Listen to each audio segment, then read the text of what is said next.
सियासत की फिजा बदली है, अब नए दौर की आहट है। दिल्ली के दिल ने फैसला कर लिया, अब कमल की ताकत है।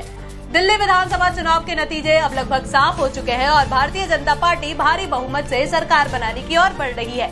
27 साल बाद दिल्ली में भगवा लहराने जा रहा है, लेकिन अब सबसे बड़ा सवाल यही है, आखिर मुख्यमंत्री कौन बनेगा। बीजेपी हमेशा अपने मुख्यमंत्री के नाम पर चौंकाने वाले फैसले लेती रही है। हरियाणा, राजस्थान और मध्य प्रदेश की तरह इस बार भी कोई बड़ा सरप्राइज देखने को मिल सकता है। ऐसे में सबसे ज्यादा चर्चा में है भाजपा सांसद मनोज तिवारी का नाम। क्या मनोज तिवारी होंगे दिल्ली के अगले मुख्यमंत्री? इस सवाल के पीछे कई फैक्टर हैं। इस बार के चुनाव में पूर्वांचली वोटरों की भूमिका बेहद अहम रही है। बीजेपी और आम आदमी पार्टी दोनों ही इस वोट बैंक को अपने पक्ष में करने की पूरी कोशिश कर रहे थे।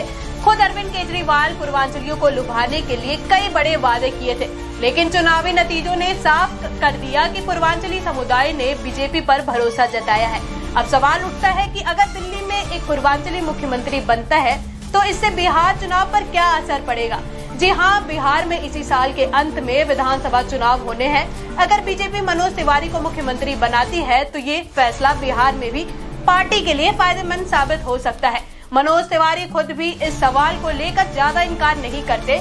जब मीडिया ने उनसे मुख्यमंत्री पद को लेकर सवाल किया तो उनका जवाब था, चेहरा तो हम है, वो भी तीसरी बार। हालांकि उन्होंने ये भी कहा कि बीजेपी की नीति और नीयत ज्यादा मायने रखती है।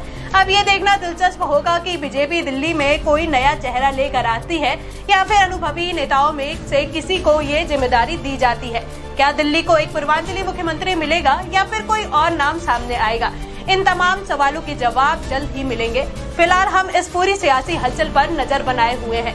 आपके हिसाब से दिल्ली का मुख्यमंत्री कौन होना चाहिए? कमेंट करके अपनी राय जरूर दें।